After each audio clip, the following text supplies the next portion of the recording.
Good morning friends. GST platform के YouTube channel में आप सभी का स्वागत है। जी हाँ फ्रेंड्स, जीएसटी के अंदर जो एनुअल रिटर्न फाइल करनी है फाइनेंशियल ईयर 2021 के लिए, उसकी ड्यू डेट है 31 दिसंबर 2021। और इसके अंदर एक बहुत बड़ी रिलैक्सेशन जो कि काफी लोगों को कंफ्यूज कर रहा है, वो है एचएसएन का टेबल। जी हाँ फ्रेंड्स, काफी सारे लोगों ने क्वेरीज पूछी हैं कि क्या जीएसटीआर 9 के अंदर फाइनेंशियल ईयर 2021 में एचएसएन वाइज डेटा डालना मैंडेटरी है या नहीं। तो आज के सेशन में आपको ये चीजें क्लियर हो जाएंगी। ड्यू डेट याद रखिएगा 31 दिसंबर 2021 है। ये मैंने ओपन करा है नोटिफिकेशन नंबर 30/2021 जो इशू किया गया था 30 जुलाई को विद इफेक्ट फ्रॉम 1 अगस्त 2021।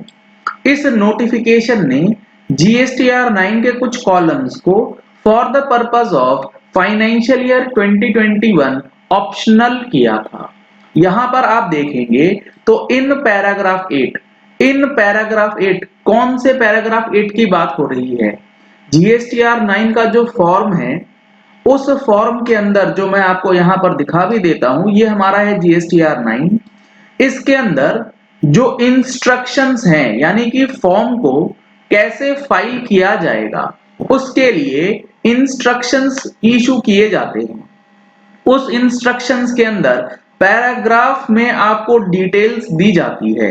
तो यहां पर आप देख पा रहे हैं इंस्ट्रक्शंस, जैसे पैराग्राफ 1, पैराग्राफ 2, ऐसे करके जीएसटीआर 9 में टोटल 9 पैराग्राफ्स हैं। उसके पैराग्राफ 8, जीएसटीआर 9 के फॉर्म के इंस्ट्रक्शन के पैराग्राफ 8 में जो टेबल दिए गए, उसके सेकंड कॉलम में जहां जहां 18-19, 19-20 था, वहां वहां 18-19, 19-20 और 20-21, यानी कि अब 20-21 भी वहां पर ऐड हो जाएगा।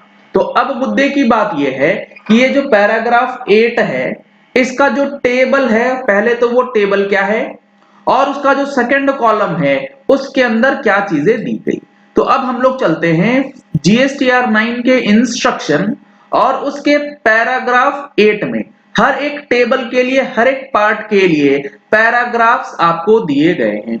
ये जो हमारा अपडेटेड फॉर्म है जीएसटीआर 9 पीडीएफ फॉर्मेट की, कौन सा टेबल ऑप्शनल है, कौन सा टेबल मैंडेटरी है, ये हमारे मोबाइल एप्लीकेशन पे जो जीएसटीआर 9 और 9C का फाइलिंग कोर्स अवेलेबल है उसके साथ आपको मिल जाएगा। तो आप लोगों को अगर जीएसटीआर 9 9C फाइल करने में कोई दिक्कत आती है तो आप हमारे मोबाइल एप्लीकेशन से जीएसटीआर 9 9C का फाइलिंग कोर्स परचेज कर सकते हैं, जिसमें आपको नोटिफिकेशंस के साथ साथ पीपीटीज और ये वाली अपडेटेड फॉर्म जो है वो भी अवेलेबल करवा दी जाए।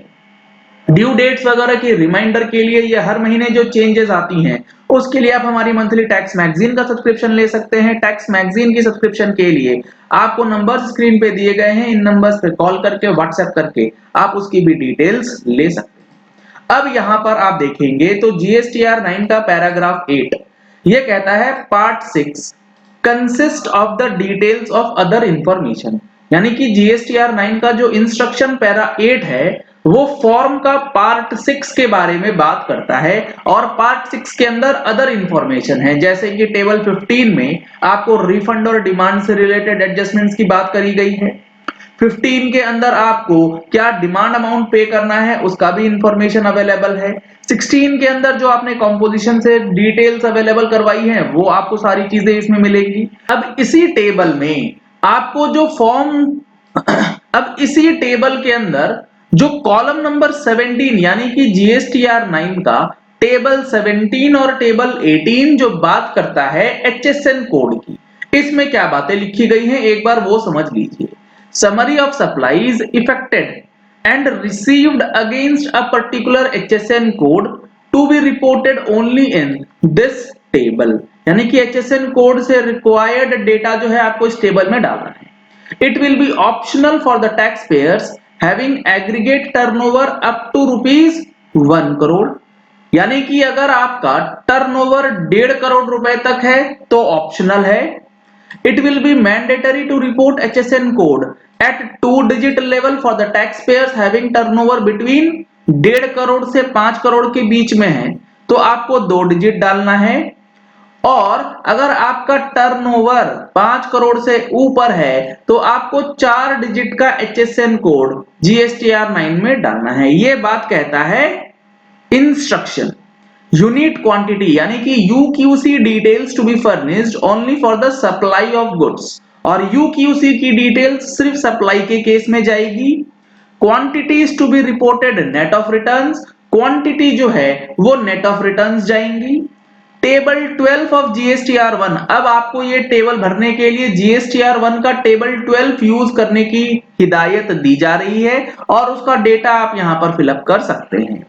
It may be noted that this summary details are required to be declared only for those inward supplies which in value independently account for 10% or more of the total value of inward supplies। यानी कि purchase के case में अगर आपका कोई HSN total purchase के 10% या ऊपर की वैल्यू का है तभी आपको रिपोर्ट करना है। यहां तक हो गई पूरी कहानी कि आपको अगर भरना होगा तो किस तरीके से HSN भरना है।